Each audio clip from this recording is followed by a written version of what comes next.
মুসলমানদের প্রথম কিবলা আল-আকসা। আমার নবী মুহাম্মদুর রাসূলুল্লাহ সাল্লাল্লাহু আলাইহি ওয়াসাল্লাম 1,24,000 পয়গম্বর নিয়ে মেরাজের রাত্রিতে সেখানে অবতরণ করেছেন। কমপক্ষে 70,000 নবী সেখানে জন্মগ্রহণ করেছেন। কমপক্ষে 70,000 নবী। হযরত ইব্রাহিম আলাইহিস সালামের দুইজন বেগম ছিলেন, একজন ছিলেন বিবি সারা, আরেকজন হাজেরা। হযরত হাজেরার ঘরে জন্মগ্রহণ করেছেন হযরত ইসমাঈল আলাইহিস সালাম। তিনি বসবাস করেছেন সেই বাইতুল্লাহ কিনারে। তারপর আল্লাহ পাক বাইতুল্লাহ নির্মাণ করেছেন, জমজমের কূপ জারি করেছেন, সাফা মারওয়াজে সাই করে হাজেরা ওখানে ডুব দিয়েছিলেন। তার বংশে কোনো নবী আল্লাহ পাক প্রেরণ করেন নাই। ইসহাক আলাইহিস সালাম বিবি সারার ঘরে জন্মগ্রহণ করেছেন। ইসহাক আলাইহিস সালামের ছেলে হইল হযরত ইয়াকুব আলাইহিস সালাম। ইয়াকুব আলাইহিস সালামের ছেলে হইল ইউসুফ আলাইহিস সালাম। ওই ইসহাক আলাইহিস সালামের বংশে কমপক্ষে 70,000 নবী আল্লাহ পাক। সমস্ত নবী সেই ফিলিস্তিনে জন্মগ্রহণ করেছেন। হাজার হাজার লক্ষ লক্ষ নবীর কবর সেখানে। সমস্ত নবী সেখানে শুয়ে আছেন। নবীদের কবর যে জায়গায় বাইতুল মুকাদ্দাস হযরতে সুলাইমান আলাইহিস সালাম নির্মাণ করেছিলেন, জিনদেরকে লেবার হিসেবে ব্যবহার করেছেন। সেই বাইতুল মুকাদ্দাস তোমরা সেখানে চাচ্ছে তাই করবা, কোন অবস্থাতেই আল্লাহ পাক সাথ দেয় ছেড়ে দেয়। ঠিক না ঠিক? মায়ের খাওয়ার সময় এসে গেছে, মনে রাখবেন। এখন আমাদের যেটা দরকার সেটা হলো ঈমানটাকে মজবুত করা দরকার। আমাদের বাংলাদেশেও আমাদের সরকার এটাকে নিন্দা জ্ঞাপন করেছেন। আমাদের সরকার ফিলিস্তিনের পক্ষে কথা বলছে, আমরা ধন্যবাদ জানাই। কিন্তু গত কয়েকদিন থেকে পত্রিকায় দেখলাম জাতিসংঘের অধীনে আমাদের দেশের নৌবাহিনী যাইতেছে। ফিলিস্তিনিদের কাছে যদি কেউ খাদ্য শস্য পৌঁছাইতে চায়, অস্ত্র পৌঁছাইতে চায়, এটা যাতে না পৌঁছাইতে পারে সেটা পাহারা দেওয়া যায়। নাউজুবিল্লাহ সকালে কয়েন কালকে নাস্তা। আমি পরিষ্কার ভাষায় বলছি, বাংলাদেশ সরকার আমরা মুসলমান, আমরা মুসলমান। সংসদে নিন্দা প্রস্তাব পাস করেন। আমাদের পাসপোর্টের মধ্যে লেখা ছিল গোটা পৃথিবী ভ্রমণ করতে পারবে, একমাত্র ইসরায়েল পারবে না। সেটাই উঠে দেওয়া হয়েছে। ঘটনা কি? ফিলিস্তিন আর ইহুদিদের সাথে আমাদের সম্পর্কের কোনো প্রয়োজন নাই। মুসলমান যেদিন বাইতুল মুকাদ্দাসকে মুক্ত করবে সেদিন আমরা বাইতুল মুকাদ্দাসে যাইয়া নামাজ পড়বো ইনশাআল্লাহ। বাইতুল মুকাদ্দাস মুসলমানের, ঠিক কিনা বেঠিক? এটা মুসলমানদের ভূমি, সেটা নবীদের ভূমি। ওই জায়গায় মুসলমানরা থাকবে, উত্তস্ত ইহুদিরা থাকতে পারবে। মুসলমান সার্টিফিকেট শুধু একটা দরকার। আবার আল্লাহ পাক কোরআন শরীফের ভিতরে পরিষ্কার বলেছেন, অবদনীয় মানুষ তোমরা তো ছিল 313 কয়জন। তোমাদের ছিল না কোনো রাষ্ট্র, ছিল না কোনো অস্ত্র, ছিল না কোনো খাদ্যদ্রব্য, তোমাদের কারো পৃথিবীর কোনো দেশের সাথে তোমাদের কোনো আত্মীয়তার বন্ধন ছিল না, সম্পর্ক ছিল না, কোনো প্রকার কোনো ধরনের কোনো সাহায্য প্রাপ্তির কোনো অবস্থা তোমাদের ছিল না। 313 জন আবু জাহেল 1000-এর বাহিনী নিয়ে গেছেন আক্রমণ করার জন্য। আল্লাহ পাকের দরবারে রাসূল হাত উত্তোলন করে বলেছেন, আল্লাহ আবু জাহেল তো আসতেছে, আল্লাহ ডাক দিয়ে কর। এতদিন 13টা বছর পর্যন্ত নীরবে সহ্য করেছেন, 13টা বছর পর্যন্ত নির্যাতন হয়েছেন, জেল খাচ্ছেন, পাথরের আঘাত খাইছেন, রাস্তার মধ্যে কাটা বিছিয়ে রেখেছে। আপনি নামাজ পড়তে গেছেন, উঠে নারীগুলি নিয়ে আপনার উপরে ঢেলে দিয়েছেন। সাহাবায়ে কেরাম হযরত বেলালকে নির্যাতন করেছে, হাব্বাব খুবাইবকে নির্যাতন করেছে, হযরত আবু বকর সিদ্দিক, হযরত ওমরকে পিটিয়েছে। এইভাবে নির্যাতন করে নিজের মাতৃভূমিতে থাকতে পারেন না। এখন মদিনায় চলে আসছেন, এবার আবু জাহেল আসতেছে, খেলা শুরু। বলছেন খেলা হবে, রাসূল ডাক দিয়ে কয়, এই আল্লাহ খেলার কথা বলছেন, কোন নাম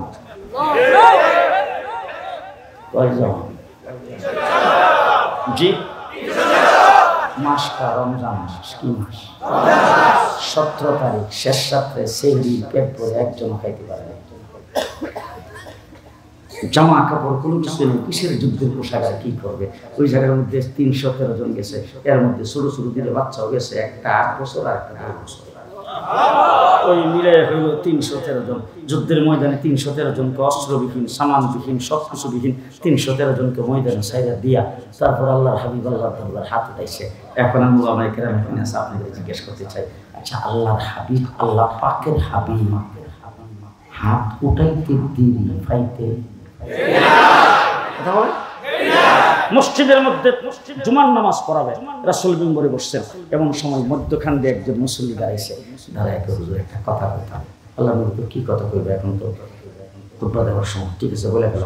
হুজুর মদিনাতে দীর্ঘদিন যাবত বৃষ্টি নাই, আমাদের খেজুরের বাগানগুলি জয়লা করে শেষ হয়ে যেতেছে, আমরা বেড়া বকরি গরু বাছুরদের পানি খাওয়ার মতো কোনো ব্যবস্থা নাই, হুজুর পানি পান করার ব্যবস্থা নেই, উজু করার ব্যবস্থা নেই, সব নাশ হয়ে গেছে, কোথাও পানি। হুজুর যদি আল্লাহর দরবারে একটু সুপারিশ করতে, মদিনাতে আল্লাহ যদি একটু বৃষ্টি দিত। রাসূল শোনা মাত্র আল্লাহুম্মা আমিন হাত উঠাইয়া আল্লাহ রাব্বুল আলামিনের দরবারে ডাক দিয়ে বলছে, মদিনাবাসী আমাকে সুপারিশ করছে, আপনার কাছে বলার জন্য মদিনায় বৃষ্টি লাগবে। আল্লাহ মিকাইল আলাইহিস সালামের ডাক দিয়ে তাড়াতাড়ি যা, হাতটা মুখে মুছবার আগে। তবে শুনে রাখ, আমার হাবিব কিন্তু বৃষ্টি চাইছে, কয় ঘন্টা হইতো কইছে এটাও কয় নাই, কতক্ষণ থেকে কইছে এটাও কয় নাই, বৃষ্টি চাইছে, তুইও যায় না মাথা। শুক্রবার দিন জুমার পর থেকে বৃষ্টি শুরু হয়েছে, রাত্র বৃষ্টি, দিনেও বৃষ্টি, রাত্র বৃষ্টি, দিনেও বৃষ্টি। পরের জুমা হাবু পানি ভাঙ্গে, ওরাত পানি ভাঙ্গে আইসে মসজিদে, আইসা আল্লাহ হাবিবের ডাক দিয়ে সব জায়গায় পানি লেগে গেছে, গরু বাছুর বাইর করারও জায়গা নাই। আল্লাহ দরবারে একটু দোয়া করে, আল্লাহ নবী মুস্কি হাসি দিয়ে আল্লাহ দরবার হাত উঠায়, আল্লাহুম্মা হাওয়ালাইনা ওয়ালা আলাইনা, মদিনায় বৃষ্টি যা দরকার ছিল হয়ে গেছে, আল্লাহ বৃষ্টি এখন যেখানে দরকার সেখানে সরাই দাও। সাহাবায়ে কেরাম বলেন, রাসূল হাত উঠাইতে দিন হইছে, আমাদের কাছে মনে হইছে মদিনার আকাশ থেকে মেঘটারে যেন রাসূল ধাক্কা দিয়ে সরাই আনছে। যেই নবী রাস্তার কিনারে খাড়া, আবু হুরায়রা দৌড়ে আসছে, কাঁদতেছে। রাসূল জিজ্ঞেস করে, কাঁদো কেন? বলে, হুজুর আপনার দরবারে যে আসি, এখানে যে আপনার মাদ্রাসায় ভর্তি হইছি, এখানে যে ক্লাস করি, আমার মা এটা পছন্দ করে না, এই জন্য আমি ঘরে গেছি, গলা ধাক্কা দিয়ে আমার ঘর থেকে বের করে দিয়েছি। আল্লাহ মার সম্পর্কে বিচার দিতে এসো, তোমার মা তোমাকে গলা ধাক্কা দিয়ে বের করে দিয়েছে, আমি তো তোমার মার সম্পর্কে কিছু করতে পারবো না। হযরত আবু হুরায়রা কবি বিচার দিতেছি না, আমার মা তুমি একটু দোয়া করেন, আল্লাহ তুমি আমার মাকে হেদায়েত করো।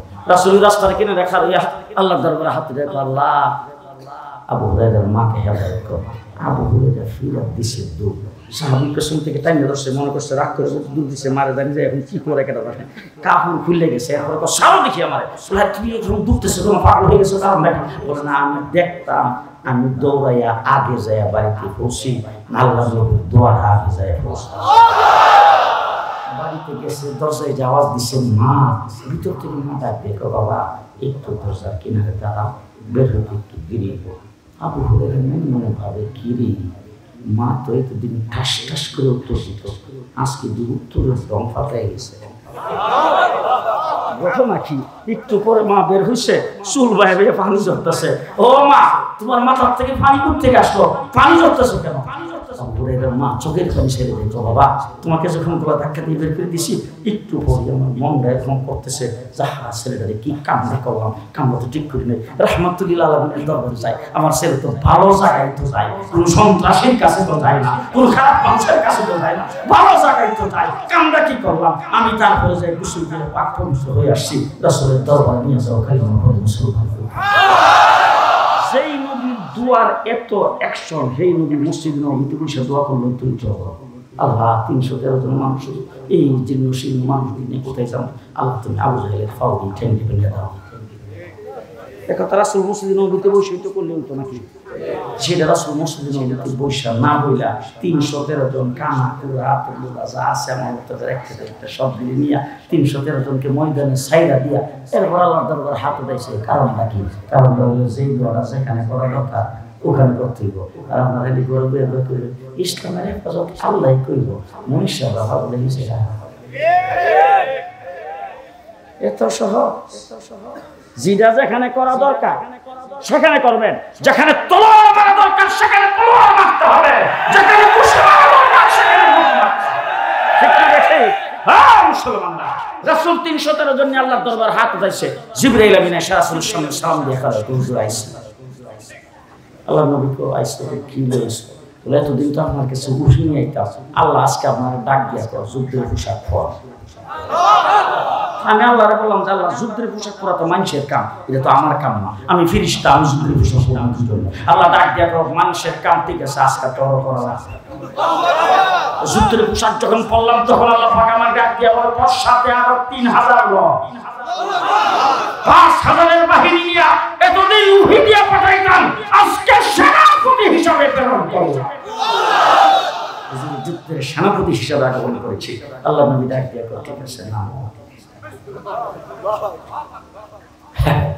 সাহাবী রাসূল সাল্লাল্লাহু আলাইহি ওয়াসাল্লামের কাছে দৌড়ে এসে বলতেছে, হুজুর এই আওয়াজ শুনি মানুষ দেখি না, খালি যে আওয়াজ শুনি মানুষ দেখি না। আশ্চর্য, হুজুর যুদ্ধের ময়দান থেকে আসছে। আল্লাহ নবী ডাক দিয়ে আওয়াজটা কি শুনছো? বলে আকবিল আকবিল, আগে বাড়ো আগে বাড়ো। আল্লাহ নবী ডাক দিয়ে ফেরেশতাদের চিফ কমান্ডার জিবরাইল আমিন ফেরেশতাদেরকে পরিচালনা করে। জিবরাইল আমিন তো বোধহয় 71 মারা গেছে। ওই আল্লাহ মনে হয় এখন তত্ত্বাবধায়ক, অন্তর্বর্তীকালীন যে কেয়ারটেকার। আল্লাহ এখন আছে, পাওয়ার ক্ষমতা। জিবরাইলের বয়স হয়েছে না? আছে এখনো? বদরের 3000 ফেরেশতা যে আসছিল তারাও আছে। মুসলমানরা যুদ্ধের ময়দানে যুদ্ধ তো পছন্দ লেগে যুদ্ধ হয়েছে। কাফেররা 1000 বাহিনী, 1000 তলোয়ার, 1000 উট, 1000 ঘোড়া, সামানপত্র সবকিছু নিয়েছে।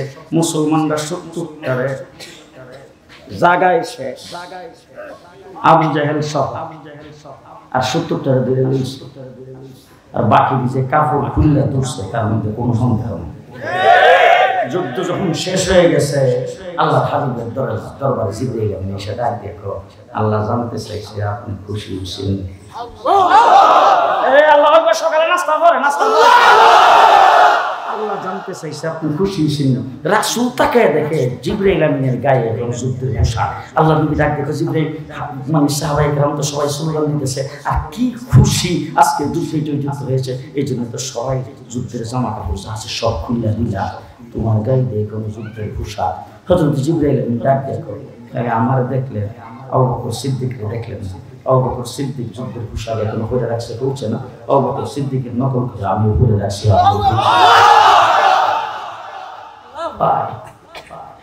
দুইটা ছোট ছোট বাচ্চা আবু জাহেল উভয় আছে, ছোট একটার বয়স 8 আর একটার বয়স 10।